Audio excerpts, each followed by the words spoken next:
Hi all, welcome to Show Studio's video review series. I'm Show Studio fashion editor Georgina Evans.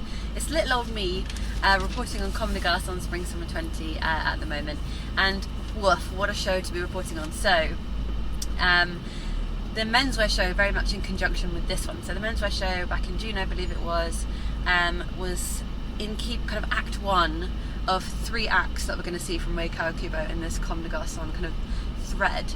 So the first, the menswear, was an introduction. So Rei Kawakubo has been in collaboration with the Vienna State Opera, and they've been working on Virginia Woolf's Orlando, and it's done by Olga Neuwirth for the opera. And so that's what very much informed the menswear collection. Lots of tailoring, but also long dresses and kind of Edwardian hair and pearls, and that real kind of gender mismatch. It was absolutely brilliant.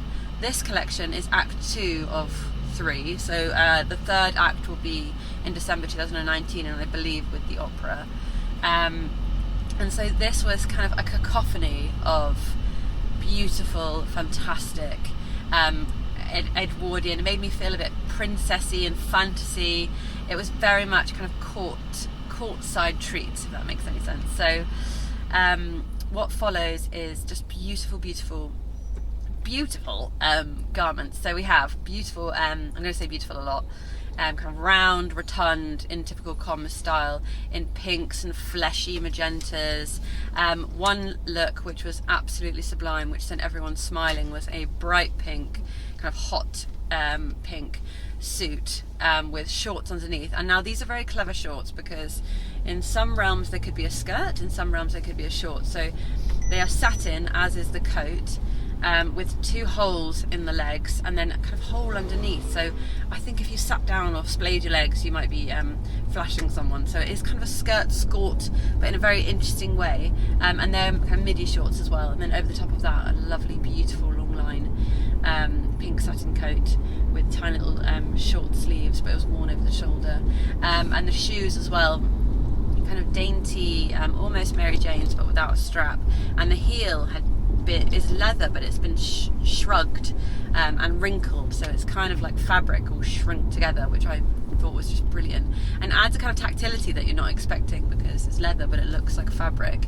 And then these wonderful socks, which again reminds me of kind of breeches, all shrunken again around the ankle with a little bow. So brilliant, and you have this real air of not regality, but kind of, again, with that kind of Edwardian dinners and coming in and greeting guests, and then you kind of have all these characters. So as the collection progresses, this is definitely my take on it, and also I feel like with Rei Kawakubo's COMME, it's very much there for you to react to it, if that makes sense. Rei only ever gives a kind of small statement about the collection, and so it's very much about what the audience reacts from, how you get it, how you engage with it, and what you want to imbue on the collection, I suppose.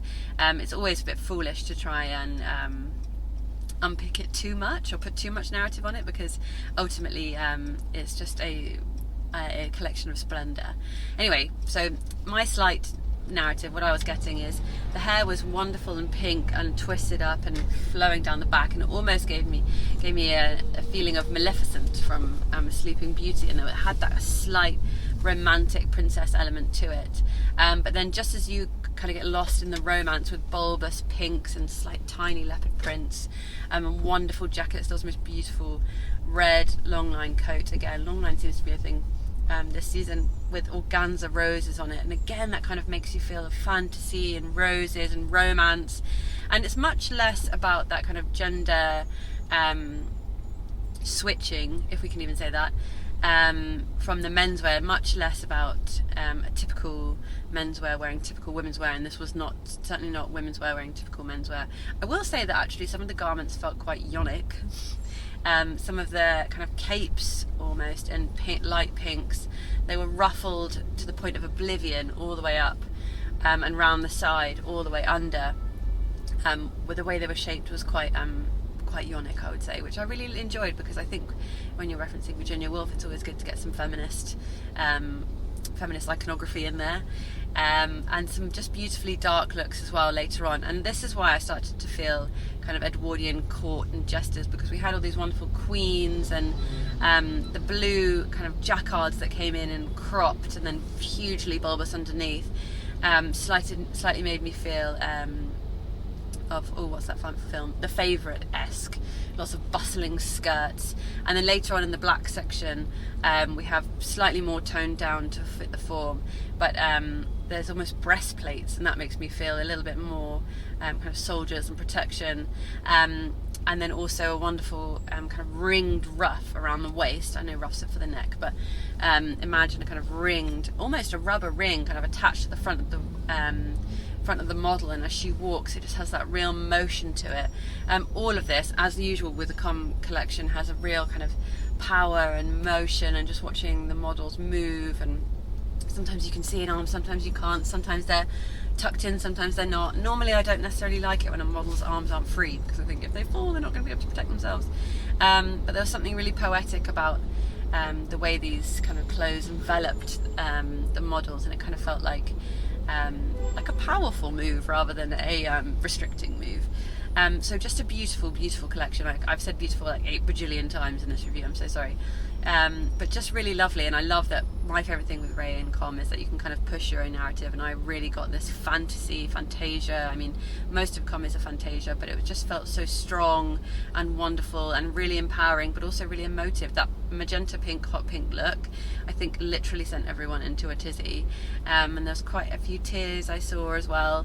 It's just one of those really beautiful shows. I mean, not the same tears as the last Womenswear we had, which was beautifully sombre and black, and this in comparison was quite riotous and fun, lots of prints and colours, and just lots of pink. And I love it when COMME goes really heavy on the pink. That makes me very happy. And not to be, typical cliche feminine colour, but I think it really worked with this idea of Act 2 of Orlando. And I suppose if we were kind of unpicking it, these could be characters from the gentry who have slightly more masculine long line coats, then with these huge bouffant silhouettes around the hip. So it is almost like it felt a little bit like a ball, like each character trying to take each other for a dance. So I suppose that kind of fits with Orlando. But again, as I say, trying not to put narrative on it. It's so hard not to, because ultimately the idea is just to celebrate the craft and the silhouette and how fantastic this collection was. The music as well was kind of spellbinding, really fantastic, orchestral, and again I just felt transported into like a Sleeping Beauty set. And I don't feel like Disney is particularly feminist, but I quite like the idea of both. But that's just me, that's my narrative pushed onto it. So let me know what you think in the comments below. Did you agree? Do you like COMME? Did you like this collection as much as the last? Let me know, like, comment and subscribe, and make sure to visit Show Studio so you can see all these clothes in motion alongside my review. Definitely worth the watch if you can. See you soon.